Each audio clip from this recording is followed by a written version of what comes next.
আমাদের বসত বাড়িটুকু এখনো বাঁচাই দেন আপনারা একটু, আপনার কাছে খুব আবেদন। আমাদের জমি জায়গা যা ছিল সবই ভেঙে চলে গেছে। এখন কুষ্টা ডিসি সাহেবের কাছে আমাদের একটু আবেদন, একটু জিও ব্যাগ ফেলাই ওই জায়গাটুকু একটু বাঁচাই দেন, নাহলে আমরা তো ভিটাটা ভেঙে গেলে আমরা ছেলেপেলেলি কোথায় যাব। আমাদের এলাকাটা ভেঙে যাচ্ছে, আমরা প্রত্যেক বছরে মানববন্ধন করি আর আমাদের এসে এখানে একটু জিও ব্যাগ মারে, ওখানে একটু জিও ব্যাগ মারে, ওখানে একটু জিও ব্যাগ মারে, আবার সেটা ভেঙে আবার সেখানেই চলে যায়, বুঝছেন। এখানে এলাকা সেনাবাহিনী এলাকা কাজ করতেছে ওখানে, মানে ওই বিষয়ে মানে একটা চাপও পড়েনি। 1 বছরে বাঁধছে, 1 বছরে একদম বাধা হয়ে গেছে। আর এনারা বাদে এখানে একটু মারে, ওখানে একটু মারে। আর ধরেন আমরা এর হাতে কাজটা আসছে আমরা সেনাবাহিনীর হাতে। আমরা এসপি সাহেবের কাছে আমাদের আগুল আবেদন, ডিসি সাহেবের কাছে আমাদের এই কাজটা সেনাবাহিনীর হাতে দেওয়া হোক দ্রুত। এই কাজটা সেনাবাহিনীর হাতে দিলে আমরা কাজটা সফলতা হবো, আমরা বাঁচবো। যখনই আমরা রাস্তা অবরোধ করি তখনই দেখা যাচ্ছে তাৎক্ষণিক একটা ব্যবস্থা নেয়, সেই বস্তা আবার দেখা যাচ্ছে 10 দিন পর সেই বস্তা হারিয়ে যায়। তা আমরা আপনাদের মাধ্যমে সরকারের কাছে আবেদন জানাচ্ছি যে এই জায়গাটা যে ওই যে বুলাকের কাজের যে সামনে যে নতুন করে 250 মিটারের যে কাজ, সোলোফিংয়ের কাজ হচ্ছে, এই কাজটা আমরা চাই আমাদের এই গ্রামের মাথায় শেষ সীমানায় নদীর এই পারে দিলে পারে দেখা যাচ্ছে পানির ধাক্কাটা এখান থেকে বাড়ি খাওয়া এপারে চলে যাবে, গ্রামটা রক্ষা হবে।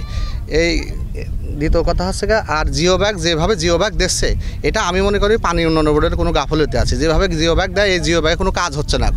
তা আমরা আপনাদের মাধ্যমে সরকারের কাছে আকিল আবেদন করছি যে এই জায়গাটা যেন স্থায়ীভাবে একটা কিছু কার্যকারী কাজ করে। এখানে একটা টিউব বাদ হয়ে যেটা বেরি বাদ হয়ে এই জায়গাটা আমরা চাচ্ছি। যদি এইটা যদি না দেওয়া হয়, তো ওই যে বুলাকের যে সামনে যে আছে সোলোপিংয়ের 250 মিটার কাজ হবে, এই কাজটা আমরা যে কোনো মূল্যে আমরা করতে দেবো না। কারণ আমাদের গ্রাম বাঁচাতে হবে। এই গ্রাম না বাঁচালে পারে তাহলে আমাদের জমির উপরে আমরা এই কাজটা করতে দেবো না। তালবেড়ের থেকে শুরু করে মিরপুর উপজেলার শেষ প্রান্ত পর্যন্ত আমাদের যে নদী ভাঙন এলাকার ব্লক এবং জিওবাগের মাধ্যমে যে ব্লক প্ল্যান হচ্ছে, কিন্তু এতে ওই এলাকাটা কিছুটা হলেও নিরাপত্তা আসছে।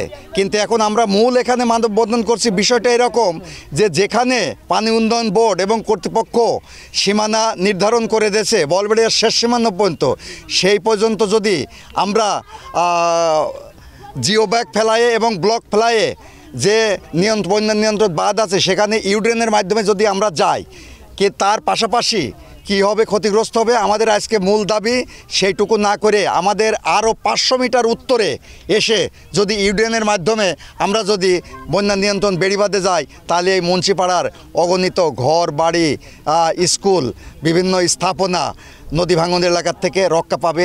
আপনি জানেন যে সম্প্রতি সময়ে আমাদের পদ্মা নদীতে পানি নামা শুরু হয়েছে। তো পানি নামার কারণে বিভিন্ন পয়েন্টে ভাঙন সংঘটিত হচ্ছে। ইতিমধ্যে ভেড়ামারা উপজেলা মুন্সিপাড়ায় যে মানববন্ধন সংগঠিত হয়েছে, আমরা সেই জায়গাগুলো সাইট পরিদর্শন করছি। সেই জায়গায় ভাঙনের মাত্রাটা অত্যাধিক বেশি। তো আমরা এই বিষয়ে ঊর্ধ্বতন কর্তৃপক্ষের সাথে ভাঙনের বিষয়ে আমরা আলোচনা করছি। ঊর্ধ্বতন কর্তৃপক্ষের অনুমতি পেলে আমরা জরুরি ভিত্তিতে সেখানে জিও ব্যাগ এবং টিউব ফেলে ভাঙন প্রতিরোধে প্রয়োজনীয় উদ্যোগ গ্রহণ করব।